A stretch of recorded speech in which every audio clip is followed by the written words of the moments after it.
네, 오늘 가을에 시를 쓰다라는 제목으로 시편 말씀을 가지고 말씀을 나누고 있습니다. 특별히 오늘 말씀 시편 105편의 말씀은 여러분 어떤 일을 시작할 때 이스라엘 백성들이 읽고 그리고 암송하고 선포하는 말씀 중에 하나입니다. 그리고 새로운 일들을 또 이루어 갈 때 마음의 결정을 하면서 읽는 시가 바로 시편 105편의 시가 됩니다.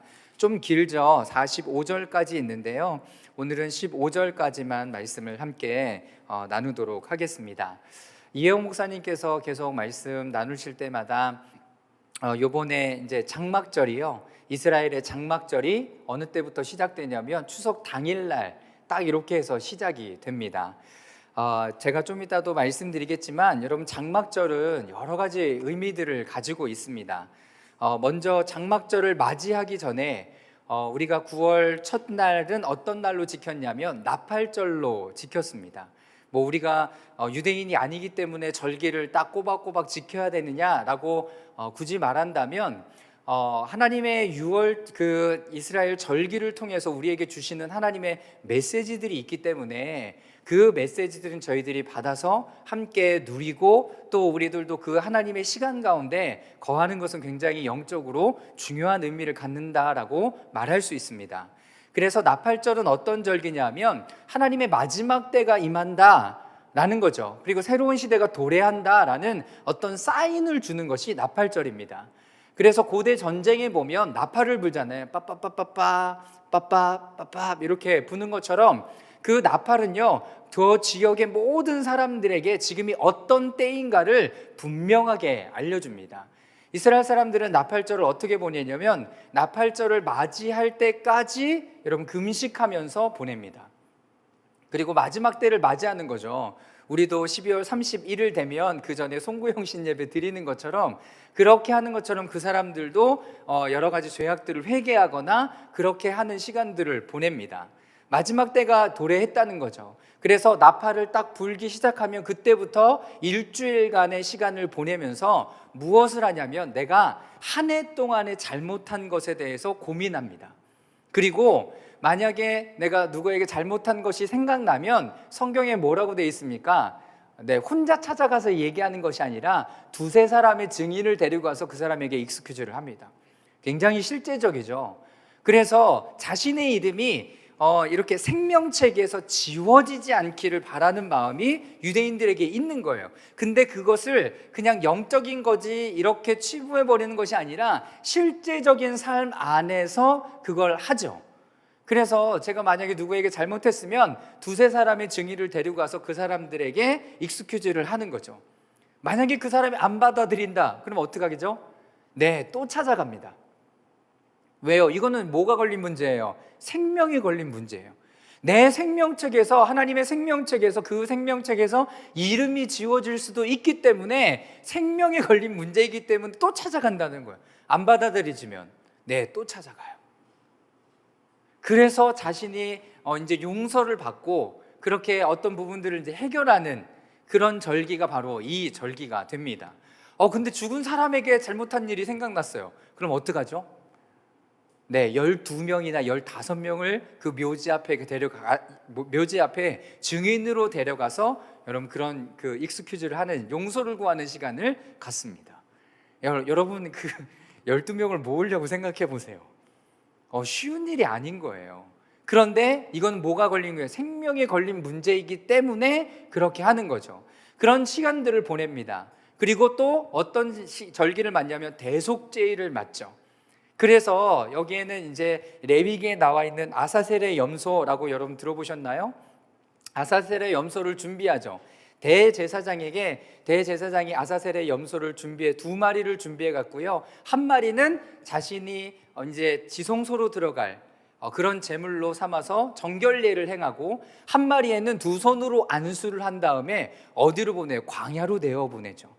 광야로 내어 보내고 절벽으로 내어 보냅니다. 그것은 뭐냐면 안수를 할 때 이스라엘 모든 죄들을 그 양이나 염소에게 모든 것을 전가하는 거예요. 레위기 말씀을 좀 묵상해 보니까요, 한 손 안수와 두 손 안수가 여러분 차이가 있더라고요.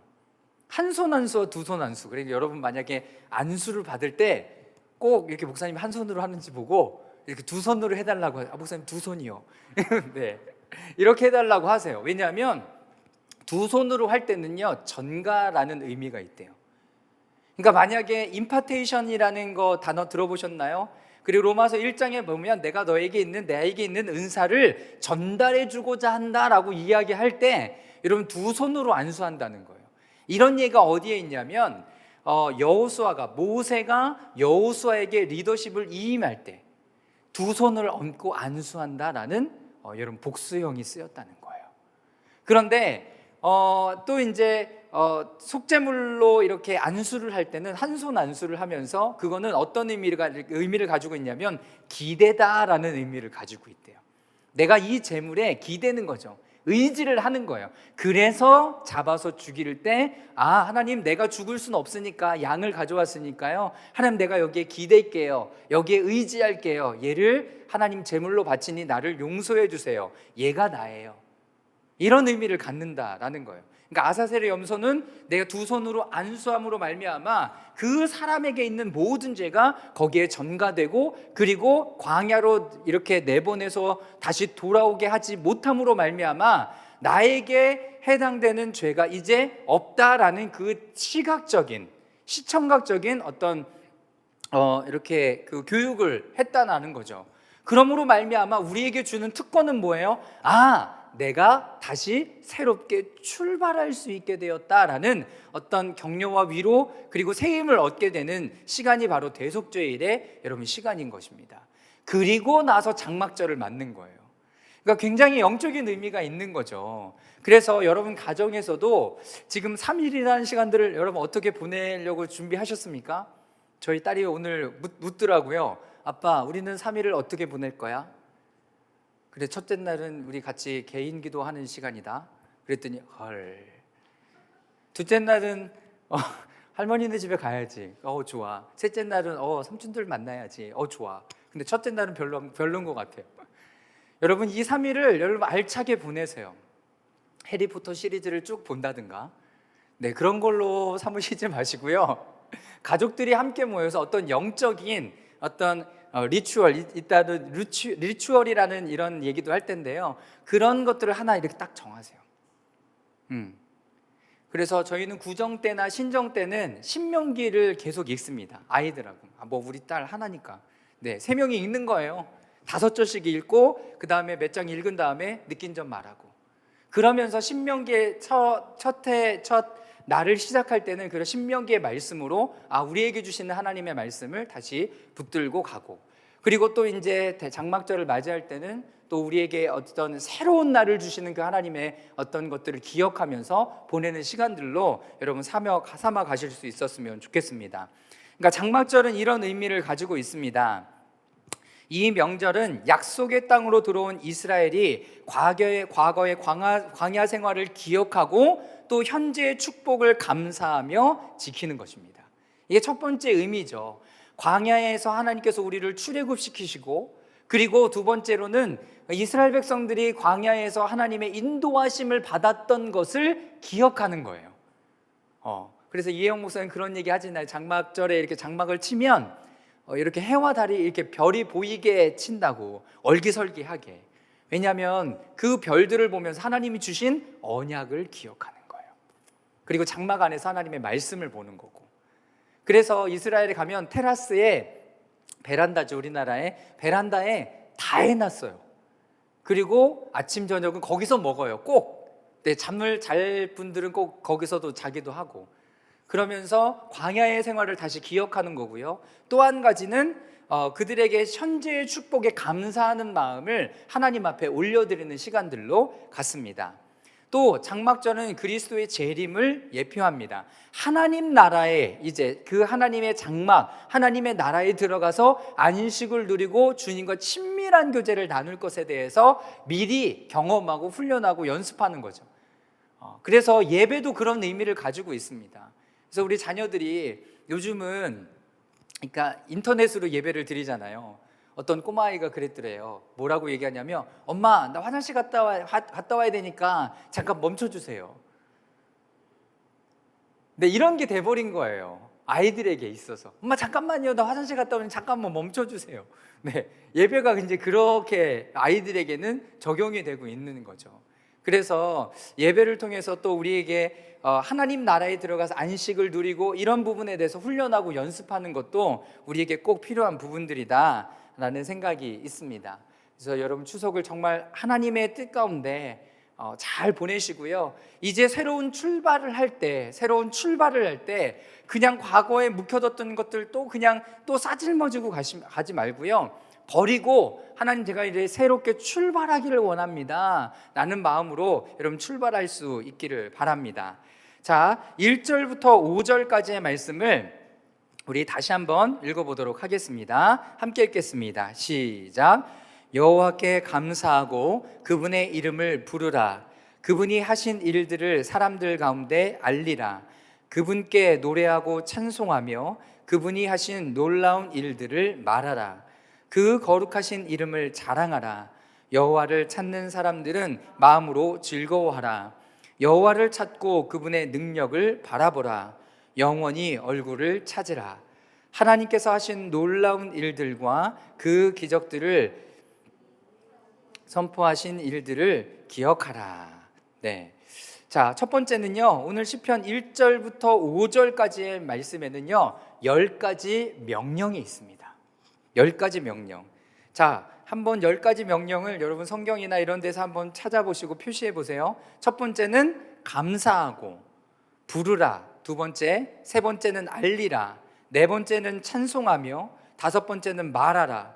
여섯 번째는 자랑하라. 그리고 일곱 번째는 즐거워하라. 여덟 번째는 바라보라. 아홉 번째는 찾으라. 그리고 열 번째는 기억하라. 네, 거기에 나와 있는 내용들을 이렇게 보니까, 좀 펼쳐서 보니까 10가지 명령으로 오늘 말씀을 시작하고 있습니다.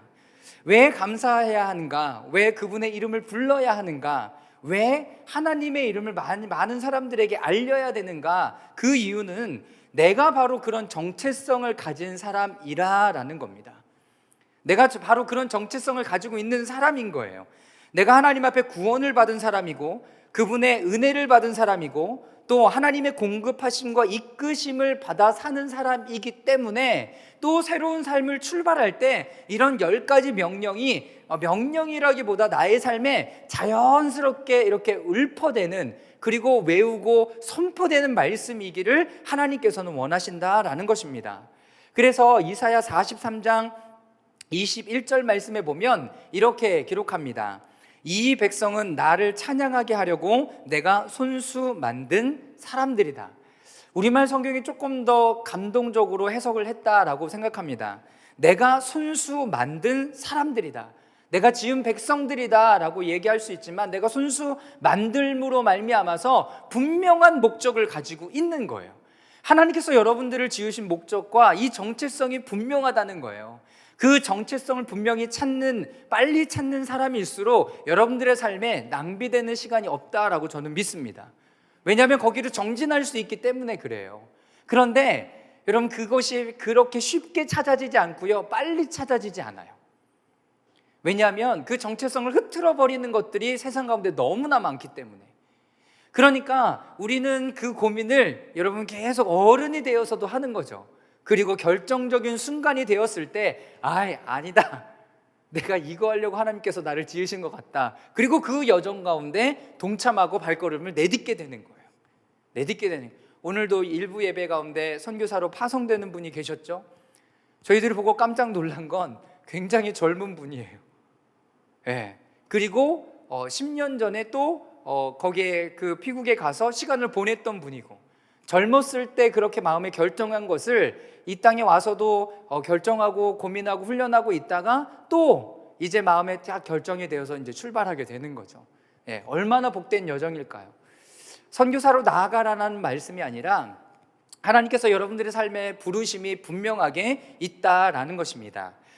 또한 웨스터민스터 신앙 고백서 요리문답 소요리문답 1조 1항에는 이렇게 또 기록하고 있습니다. 다 같이 한번 읽어볼까요? 인간의, 시작. 인간의 제일 되는 목적은 하나님을 영화롭게 하고 그를 영원토록 즐거워하는 것이다 라고 하였다. 네, 이게 일본인 거예요. 소요리 문답 교육, 우리는 소요리 문답 교육을 하지 않지만 루터교나 이런 데서는 또 정말 엄청나게 하고 있죠. 왜냐하면 이렇게 알려줌으로 말미암아서 흔들리지 않게 하는 거예요. 아, 나를 하나님께서 이렇게 지으셨구나, 하나님을 찬양하는 존재이구나. 그래서 우리가 어떤 일들을 결정할 때마다 이것이 우리의 삶과 마음에 이렇게 울려대는 거죠. 대근아, 그거 하려고 지금 하고 있는 거지? 계속 울려대고 있는 거예요. 그래서 이런 교육이나 이런 말씀들을 좀 여러분들이 알고 계시는 것이 좋다라고 생각합니다. 자, 이사야 43장 7절 말씀에도 이렇게 기록하고 있습니다. 함께 읽겠습니다. 시작. 그들은 내 피부치들, 내가 내 멍에를 걸고 창조하고 만들고 지은 내 백성이다 하고 말하겠다. 이 말씀만 보니까 무슨 뜻인지 잘 모르시겠죠. 하나님께서 이사야 43장에 동쪽에 있는 사람들에게, 그리고 북쪽에 있는 어떤 왕들에게 명령하고 선포하는 거예요. 내 백성들을 하나님의 땅으로 돌아오게 할 거니까 너희들 손대지 마. 여러분, 이것은 굉장히 큰 특권입니다. 내가 하나님의 자녀고 하나님의 아들이고 딸인데 내가 어디든 가든 어디에 가든지 하나님께서 나를 지키고 보호하신다라고 그것을 알고 있고 살아가는 것은 여러분 엄청나게 큰 특권이에요. 여러분, 경배와 찬양에 제가 이렇게 저녁 때마다 그 얘기를 많이 하게 되는데요. 경배와 찬양학교에 이렇게 그 헌신자 훈련 학교가 있어요. ANI라고. 그래서 그 ANI에는요, 뭐 중국인들도 있고 다른 나라 사람들도 있고 막 섞여 있어요. 근데 한번 이야기를 들으면 어떤 자매가요, 너무나 그날 통닭이 먹고 싶은 거예요. 그런데 어떻게 기도를 하는지 아세요? 하나님, 저에게 통닭이 너무나 먹고 싶은 통닭을 보내주세요. 우리가 일반적으로 기도하잖아요. 근데 이 자매는 어떻게 기도하냐면 이렇게 기도하더라고요. 나 하나님의 딸인데 하나님이 어떻게 먹여주실까? 나 통닭 먹고 싶어. 하나님, 통닭을 주세요가 아니라 이미 하나님 나를 알고 계시니까 주실 거야. 근데 어떻게 주실까? 이거를 하나님 앞에 기도하고 기다리고 있더라고요. 여러분, 다르죠? 여러분, 그렇게 하셨으면 좋겠습니다. 예. 여러분들에게 어떤 필요가 있어요. 하나님께서 모르시지 않아요. 구하기도 해야 되겠죠. 그런데 하나님께서 어떤 루트로 그것을 채워주실까? 어떤 루트로 채워주실까? 우리의 믿음과 신앙이 여러분 그렇게까지 자라갈 수 있기를 바랍니다. 그래서요, 하나님께서 지키고 보호하시는 거죠. 하나님께서 지키고 보호해 주시는 거예요.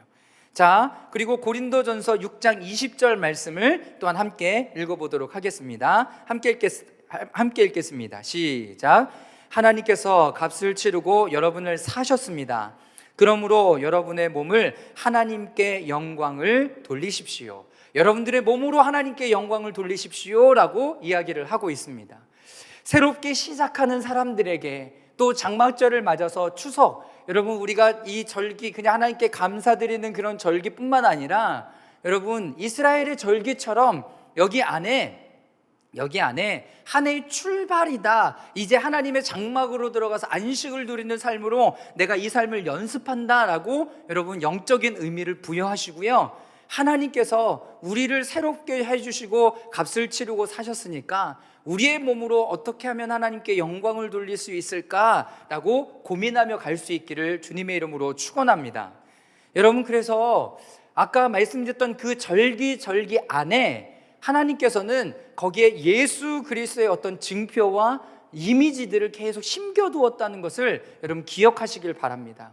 그래서 6월절이 지날 때는 어린 양 되신 예수, 6월절 지날 때는 어린 양 되신 예수, 그리고 오순절은 뭐예요? 성령의 강림으로 우리 가운데 임하여 주심으로 말미암아 그 예수 그리스도가 믿어지는 거죠. 그리고 우리 가운데 성령의 능력으로 새로운 삶을 살아갈 수 있도록, 그리고 아까 말씀드렸던 이 나팔절, 대속제일, 장막절은 전체적으로 한 해를 마무리하고 새롭게 출발하는 한 해로 여러분 우리가 거기를 계속 갖는 거예요. 계속 갖는 거예요. 여러분, 이게 바로 리추얼이에요. 리추얼이라는 단어 들어보셨어요? 제가 이렇게 또 이렇게 어디 이렇게 또 하는 거 보니까요, 리추얼이라는 것을 사람들에게 이렇게 돈을 받고 또 하는 분들이 계시더라고요. 이렇게 벤처기업에서. 그래서 이 리추얼은 뭐냐면, 리추얼은 우리가 신에게 나아가며 그분과 나를 연관시키는 중요한 삶의 모습 중에 하나가 리추얼이래요. 그러면 우리의 그냥 일상적인 삶에 좋은 삶을 살아갈 수 있도록 도와주는 건 뭐라고 얘기하죠? 여러분, 이건 루틴이라고 얘기하죠. 아침에 일어나서 맛있는 이렇게 건강한 음식 아침에 몇 시에 먹고 나 운동 몇 번 하고 뭐 이렇게 한다라고 얘기하는 건 루틴이라고 얘기해요. 이거는 삶하고 연결되어져 있는 거. 그런데 리추얼이라고 얘기하는 것은 뭐하고 연결되냐면 하나님과 나 신적인 만남에 대해서 이야기를 한다라는 거예요. 아까 말씀드렸던 그 자그마한 벤처기업에서 어떻게 하냐면 여러분들이 힘들고 또 너무 피곤해 있고 그러면 여러분들이 어떤 거 할 때 다시 살아나냐는 거, 그걸 하라는 거예요. 그거를 일기로 쓴대요. 그래서 나는 맛있는 거 먹을 때 다시 살아납니다. 그러면 내가 영적으로나 여러 가지 이렇게 디프레스 되어 있을 때 맛있는 거 먹고 난 뭘 먹고 다시 회복돼요. 이거 쓰는 거예요. 그런데 거기 후기가 뭐라고 달려있는 줄 아십니까? 내가 그것 때문에 다시 살아났습니다. 이런 얘기를 쓰고 있는 거예요. 여러분, 세상 사람들은 여러분 그렇게 자신의 어떤 부분들을 회복해 가요. 그런데 우리 그리스도인들은 어디로부터 회복되어 가는 줄 아십니까? 이런 절기들을 통해서 예수 그리스도의 말씀과 그 안에 담겨져 있는 하나님의 영적인 의미, 그것을 통해서 다시 회복된다라는 거예요. 그래서 오늘 말씀 지금 1절부터 5절까지의 말씀을 어떻게 감사하지? 왜 감사해야 되지? 이럴 때 여러분들의 정체성들을 분명히 세워 하나님 앞에 나아가는 거죠. 자, 그러면 여러분 1절부터 5절까지를 우리 다시 한번 읽어보도록 하겠습니다. 우리 시편 우리 낭독해 하는 것처럼 여러분들의 입으로 이걸 한번 이렇게 선포하시기도 하시고요, 되뇌어 보이기도 하시고요, 해보십시오. 시작. 여호와께 감사하고 그분의 이름을 부르라. 하신 일들을 세상에 알리라. 그분께 노래하고 찬송하며 그분이 하신 놀라운 일들을 말하라. 그 거룩하신 이름을 자랑하라. 여호와를 찾는 사람들은 마음으로 즐거워하라. 여호와를 찾고 그분의 능력을 바라보라. 영원히 그분의 얼굴을 찾으라. 하나님께서 하신 놀라운 일들과 그 기적들과 그분이 선포하신 심판들을 기억하라. 아멘. 네. 전 요 설교를 준비하면서 이렇게 절로 준비 이렇게 돼 있으니까 잘 몰랐는데요, 이 원고를 다시 쓰고 보니까 이게 3년씩 이렇게 구분되어서 해도 충분히 우리에게 영적인 의미를 부여하더라고요. 그래서 여러분들이 좀 이것들을 기록해 두기도 하시고, 여러분들이 새롭게 어떤 일들을 시작할 때마다 하나님이 이렇게 나에게 명령하셨지, 여러분 그것을 기억해 볼 수 있기를 바랍니다. 자, 두 번째 마지막 명령은 아까 이제 마지막 절에 보면 심판들을 기억하라라고 기록하고 있습니다. 이 기억하라라고 얘기하는 것은 제가 지난번에도 설교할 때 말씀드렸는데요, 이스라엘 백성들이 안식일을 보내거나 이런 절기들을 보낼 때는 딱 두 가지 의미를 부여하면서 초를 킵니다. 하나는 기억하다, 또 하나는 지키다. 이 두 가지 초를 켜는 거예요. 그래서 여러분 초 앞에 굉장히 숙연해지지 않습니까? 그런 의미들도 같고요, 그 불을 켜면서 기억하고 지키면서 내가 이 시간들을 통해서 주시는 그 하나님의 은혜들을 충만하게 나누는 거죠.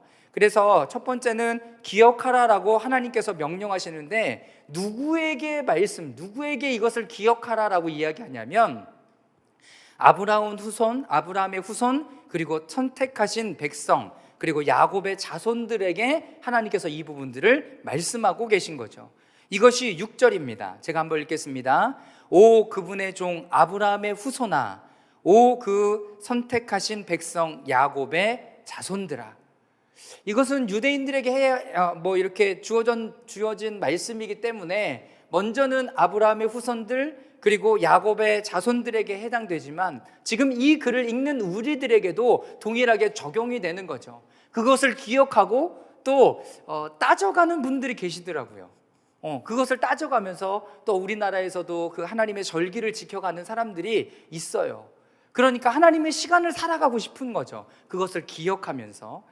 그런데 또 뭘 기억하냐면, 무엇을 기억하냐면 놀라운 일들, 그 기적들, 심판들을 기억하라는 거죠. 그러니까 첫 번째로는 여러분들에게 하나님께서 구원의 역사가 어떻게 있었는지를 좀 기억해 보라는 겁니다. 그래서 여러분들이 이 추석의 시간을 보내면서 하나님께서 여러분들을 어떻게 만나 주셨는지를 기억하는 것은 굉장히 영적인 의미를 가지고 있습니다. 어떻게 하나님 나를 구원해 주셨지? 내가 질병으로 고생하고 있을 때 하나님께서 이렇게 만나 주셨지? 그런 부분들을 하나님께서 기억하기를 원하시는 거죠. 또 한 가지는 하나님께서 또 이스라엘 백성들을 이렇게 구원해 내시면서 기적들을 베푸셨고, 또 두 번째로는 심판들을 행하셨잖아요. 어떤 심판을 했냐? 피, 이, 개구리, 이런 마지막으로는 장자의 재앙까지 그 10가지 심판을 하나님께서 그 땅 가운데 이미 행하신 거죠. 그것은 우리에게도 해당된다라는 설교 여러분 들어보셨죠? 우리가 구원받은 백성의 삶을 살아가지 않을 때 우리가 이런 심판에 대한 내용들을 우리도 받을 거다라는 이야기들을 여러분 많이 들어보셨을 겁니다. 맞죠? 여러분 이미 그 땅에 심판이 임했어요. 근데 우리는 구원을 받았어요. 그러면 우리의 삶은 어떻게 나가야 돼요? 여러분 구원받은 삶의 모습으로 하나님 앞에 드려져 가야 되는 거죠. 네. 그래서 어떤 것의 기준으로 살아가야 되는지를 이 말씀을 통해서 볼 수가 있는 거죠. 네. 그래서 뭐 금두껍이 이렇게 갖다 버리지는 마시고요. 빨리 그렇게 바꾸세요. 그런 거 집에 두지 마시고요. 뭐 그런 것들, 형상이나 모양들을 만들어 놓고 이게 우리 집에 복을 준대 갖다 두시지 마시는 거. 하나님께서 이미 그 애굽에 있었던 것에 대해서 심판하셨어요. 그렇기 때문에 괜찮은 게 아니라 우리는 이제 하나님의 놀라운 일들을 기억하면서 갈 때 여러분 중요한 메시지는 뭐냐면 어떤 기준으로 살아갈 것인가? 세상에서 말하는 기준으로 살아갈 것인가? 아니면 지금 하나님께서 새롭게 말씀하시는 기준으로 살아갈 것인가? 자, 계시록 21장 1절과 2절 말씀을 함께 읽어보도록 하겠습니다. 계시록 21장 1절과 2절 말씀입니다. 함께 읽겠습니다. 시작. 그리고 나는 새 하늘과 새 땅을 보았습니다. 처음 하늘과 처음 땅이 사라지고 바다도 더 이상 존재하지 않았습니다.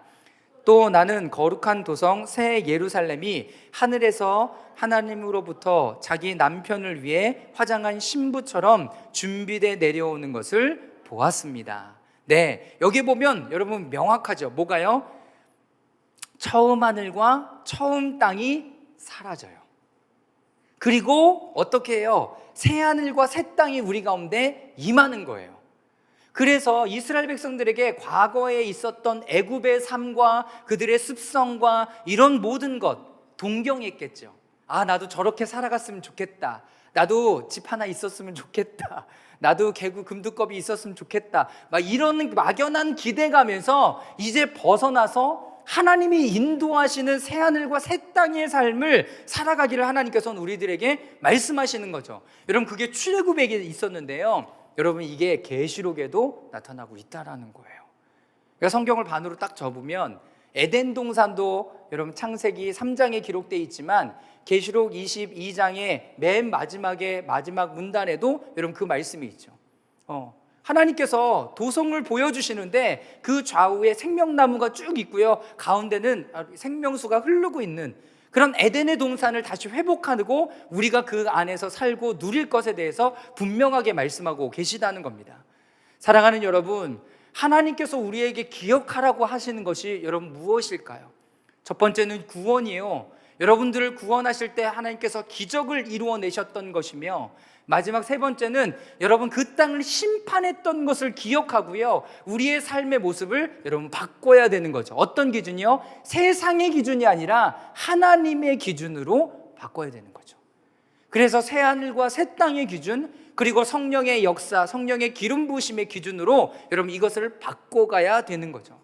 그래서 아까 말씀드렸던 것처럼 이 추석의 절기를 어떻게 보낼 것인가, 세상 사람들이 보내는 것처럼 똑같이 보내기보다 여러분 우리가 믿는 가족들이 있다면 여러분 영적인 의미를 부여해서 또 새롭게 준비해서 기도하는 시간들을 갖기를 바랍니다.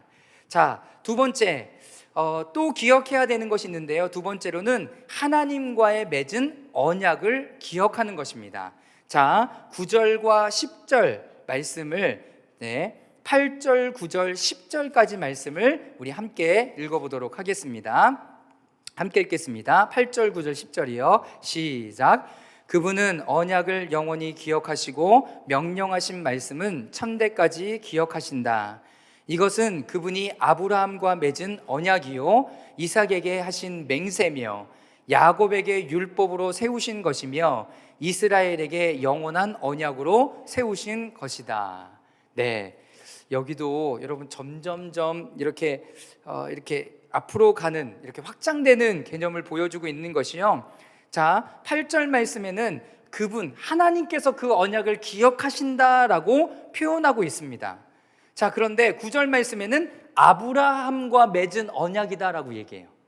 그럼 아브라함에게만 해당되는 것인가? 근데 이삭에게 또 어떻게 하셨다고요? 맹세하셨다라고 이야기합니다. 그러니까 아브라함, 이삭, 그리고 야곱과 그의 자녀들에게도 계속 연결되는 하나님의 언약이 되는 거죠. 자, 10절 말씀에 보면 야곱에게 율법으로 세워주신 거래요. 자, 율법으로 세웠다라는 말씀은 어떤 의미를 갖냐면요, 이것이 기록되었다는 거죠. 율법으로 기록됨으로 말미암아서 이들이 하나님의 언약을 기억할 때, 볼 때마다 그 언약을 다시 기억하는 거죠. 그래서 아까 구원, 그리고 하나님의 기적, 그리고 그들을 심판하셨던 것을 여러분 기억하는 것뿐만 아니라 여러분 기록해 두라고 말씀드렸잖아요. 여러분 팡세라는 책을 쓴 파스칼이라는 사람 아시죠? 네, 제가 이 이야기도 몇 번 했는데요. 파스칼이 죽고 난 다음에 그의 자켓을 보니까 이런 그 안쪽에 자기가 하나님을 만났을 때의 그 감격을 양피지에다가 이렇게 해갖고요 붙여놓고 살았대요, 평생을. 그래서 자켓을 바꿀 때마다 그것을 바꿔다는 거죠. 바꿔다는 거예요. 여러분 굉장히 영적으로 의미가 있는 거예요. 내가 그 하나님을 잊지 않겠다. 여러분 근데 팡세라는 책을 읽어보면 여러 가지 주제에 대해서 어거스틴처럼 써놨어요. 막 써놨는데 이게 그건 좀 정리가 안 된 글들도 있고요, 그런 글들도 있어요. 그런데 그게 아직까지도 많은 사람들에게 읽혀지기도 하고 소장되기도 한다라는 거죠. 여러분, 여러분들의 글이 완벽하지 않을 수 있습니다. 여러분들이 구원의 사건이 와 감동적이다 라고 이야기하지 않을 수 있어요. 근데 여러분들의 구원의 어떤 사건들은 여러분 기록해 둘 필요가 있어요. 저희 딸이 학교에서 그 부모님 자서전 쓰더라고요. 그게 이제 글쓰기의 어떤 한 주제인 거예요. 한 학기 이렇게 보내는. 근데 대부분 이제 저희 아내가 썼죠. 엄마 이거는 뭐야? 언제 하나님 만났어? 그럼 다 써주면 그거 갖다 붙이는 역할을 하는데도 아이가 그것을 보고 굉장히 도움을 받더라고요. 그러니까 글 쓰는 것은 그렇게 의미가 있습니다. 그것이 10절에 야곱에게 율법으로 세우신 것이며 이스라엘에게는 영원한 언약으로 세워주신 것이다, 나타내신 것이다 라고 이야기를 하는 것입니다. 그러면 근본적으로 하나님께서 아브라함과 맺은 언약은 여러분들이 잘 알고 계신 것처럼 창세기 12장 1절과 3절까지의 말씀이죠. 우리 함께 한번 읽어보도록 하겠습니다. 읽겠습니다. 시작. 여호와께서 아브라함에게 말씀하셨습니다. 내 고향, 내 친척, 내 아버지의 집을 떠나 내가 내게 보여주는 땅으로 가거라. 내가 너를 큰 민족으로 만들고 내게 복을 주어 내 이름을 크게 할 것이니 내가 복의 근원이 될 것이다. 너를 축복하는 사람들에게는 내가 복을 주고 너를 저주하는 사람들에게는 내가 저주하리니 땅의 모든 족속이 너로 인해 복을 받을 것이다. 아멘. 이것이 이제 아브라함에게 주신 하나님의 언약이었습니다. 이것을 받아들이고 또 우리가 이 언약을 다시 내 언약으로 여러분 삼고, 여러분 해야 되는 건 뭐예요? 그러면 여러분 다른 사람 많이 축복해 주세요. 네, 축복해 주세요. 3절 말씀, 땅을 주고 뭐 자손을 주고 여러분 막 큰 뭐 이렇게 준다, 이것도 너무나 좋지만 더 중요한 것은 3절이죠. 너를 축복하는 사람들에게 복을 줄 것이고 너를 저주하는 사람에게 저주한다라고 얘기했지만 여러분들이 다른 많은 분들을 축복할 수 있기를 바랍니다. 그냥 축복해, 축복해. 이런 메시지들을 많이 나눠주셔서 그분들이 그 메시지를 듣고 여러분 다시 일어날 수 있도록, 제가 또 이게 TV 본 얘기를 하는데요, 저희 아는 되게 싫어해요. 네, 한 번은 어떤 TV 프로에서 진짜 영업장, 가짜 영업장 이거 하는 그 프로가 있어요. 네, 식스센스라고요. 영화가 아니라 그런 프로가 있어요. 네, 그런 프로가 있는데 한 번은 이렇게 어떤 웃음 치료, 육체적인 치료 이런 거를 하는 데를 간 상담소를 방문을 한 거예요. 세 곳을 방문했는데요, 중간에 한 곳에 놀이 치료를 하는 거예요. 몸으로 치료를 하는 거예요. 막 사람들이 치료 막 하다가 뭐 유재석도 있고 연예인들이니까 잘 안 되잖아요. 근데 여기는 찐이에요, 진짜라는 거죠. 근데 마지막에 한 사람을 세워놓고 이런 얘기를 하는 거예요. 야, 누구야? 너 잘하고 있어. 근데 헐, 대박. 뭐 영적인 의미가 있어? 너 잘하고 있다는데? 근데 그 사람 막 우는 거예요. 그러면서 하는 얘기가 뭐냐면 이런 프로를 하면서 마음의 부담감이 너무 많다는 거예요. 재미없으면 어떡하지? 내가 실수라도 하면 어떡하지? 잘 못 맞추면 어떡하지? 사람들에게 악성 댓글 달리면 어떡하지? 그런 얘기를 하는 거예요. 그런 얘기를 하는데 서로 이렇게 감동이 되니까 누구야 잘하고 있어, 누구야 잘하고 있어, 누구야 잘하고 있어 막 이런 얘기를 해주는데 옆에서 훌쩍거리는 소리가 들리는 거죠. 우리 아내 울고 있는 거예요. 그리고 나도 눈물이 이렇게 그게 무슨 설교예요? 그냥 그 프로 중에 하나예요. 그냥 요즘에 많이 애들이 보는 프로. 근데 앞에 있는 사람뿐만 아니라 그 이제 자기 자리를 준비하고 있는 사람들도 그 얘기를 들으면서 막 눈물을 흘리고 있는 거예요. 자, 옆에 분들에게 한번 이렇게 얘기해 주세요. 누구야, 잘하고 있어. 네, 은수야, 잘하고 있어. 네, 여러분 잘하고 계십니다. 우리에게는 여러분 그런 위로가 필요한지 몰라요. 여러분 달리는 말에게도 당근과 채찍을 준다고 얘기하잖아요. 너무 많이 달려왔다면 코로나가 그런 의미를 준다라고 말할 수도 있겠지만 조금 쉬어가는, 그래서 잘하고 있어. 여러분 이런 격려와 위로가 우리에게 필요한지도 모르겠습니다. 하나님께서 우리에게 이런 역할들을 맡겨주신 거죠. 그래서 다른 사람들을 축복하는 거죠. 내가 뭐 가진 게 있습니까? 그런데 하나님께서 이것을 축복할 수 있는 복의 근원으로 삼아주셨다는 거예요. 새로운 여정을 출발하고 또 하나님께서 인도하시는 여정을 출발할 때 다른 사람들을 축복하고 격려해주고 잘하고 있어요, 힘내십시오. 여러분 이런 한마디가 그 사람들에게 위로가 되고 격려가 될 수 있도록 여러분 서로에게 이런 말을 많이 나눠주시기를 바랍니다. 자, 마지막 세 번째 언약과 약속은 무엇인가? 네, 12절부터 15절까지 말씀 다 같이 한번 읽어보도록 하겠습니다. 12절부터 15절까지 말씀입니다. 함께 읽겠습니다. 시작. 그들이 고작 몇 사람밖에 안 돼 그 땅에서 나그네로 지낼 때 이 땅에서 저 땅으로, 이 나라에서 저 나라로 옮겨 다닐 때 하나님께서는 아무도 그들을 해치지 못하게 하셨고 오히려 그들을 위해 왕들을 꾸짖으셨다. 내가 기름 부은 이들에게 손대지 말며 내 예언자들을 해치지 말라고 하셨다. 네, 여러분 어떤 일들을 출발하고 시작하는 자들에게 여러분 이것이 얼마나 큰 도움이 되고 힘이 될까요? 하나님께서 나그네 되었을 때, 하나님이 약속하신 그 땅을 찾아갈 때 굉장히 중요한 건 뭡니까? 여러분 발걸음을 내디뎌 가는 거죠. 발걸음을 내디뎌 가는 여정에 이 길도 가고 저 길도 가고 여기가 맞나? 하나님이 약속하신 데가 여기가 맞나? 막 이렇게 헤매 다닐 때 하나님께서 뭐라고 얘기하냐면 해치지 못하게 하셨고 오히려 그들을 위해 왕들을 꾸짖으셨다.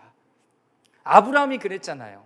아브라함이 자기가 살려고 아내를 누이라고 속인 적도 있었지만 하나님께서 꿈에 나타나서 그 왕을 꾸짖으셔갖고 다시 아내를 되찾을 뿐만 아니라 하나님께서 많은 재물도 얻게 하셔서 하나님의 여정을 가는데 부족함이 없이 그 일들을 하신다라는 거예요. 하신다라는 거예요. 여러분, 하나님의 성전을 보니까 여러분 뭘로 이루어져요? 다윗의 장막도 마찬가지고 그 모세의 성막도 마찬가지고 그 다음에 이렇게 세워지는 성막을 보면, 하나님의 성전을 보면 헌신으로 세워져요. 헌신으로 세워져요. 한 사람의 재력가의 몇 억을 가지고 세워지는 게 아니라 한 사람 한 사람의 의탁된 헌물을, 이런 것들로 통해서 하나님께서는 세워가신다는 거예요. 그래서 우리의 마음이, 여러분, 하나님께서 그 일들을 이루어 가실 때, 하나님께서 지키시고 보호하신다라는 것들을 분명히 의지하며 나아가는 여러분 되시기를 기도하겠습니다. 내 기름 부은 이들에게 손대지 말며 내 예언자들을 해치지 말라고 하셨다. 이것이 하나님의 인도와 보호하심이죠. 여러분, 이제 장막절을 지나고 추석을 지나고 연말을 향해서 가는 것이 아니라 여러분들의 마음은 이미 여러분 2, 3개월을 앞서 여러분 내년을 살아가시길 바랍니다. 여러분, 내년에 뭐 하실 거예요? 네, 생각 안 해보셨죠? 네, 이번 연휴 기간에 하세요. 네, 연휴 기간에 하시고, 하나님이 보호하시겠지, 하나님께서 보호하실 거야. 어떻게 보호하실까? 어떻게 우리를 인도하실까? 그 기대감을 가지고 우리 새롭게 출발하는 우리 성도님들 되시기를 주님의 이름으로 축원합니다. 아멘.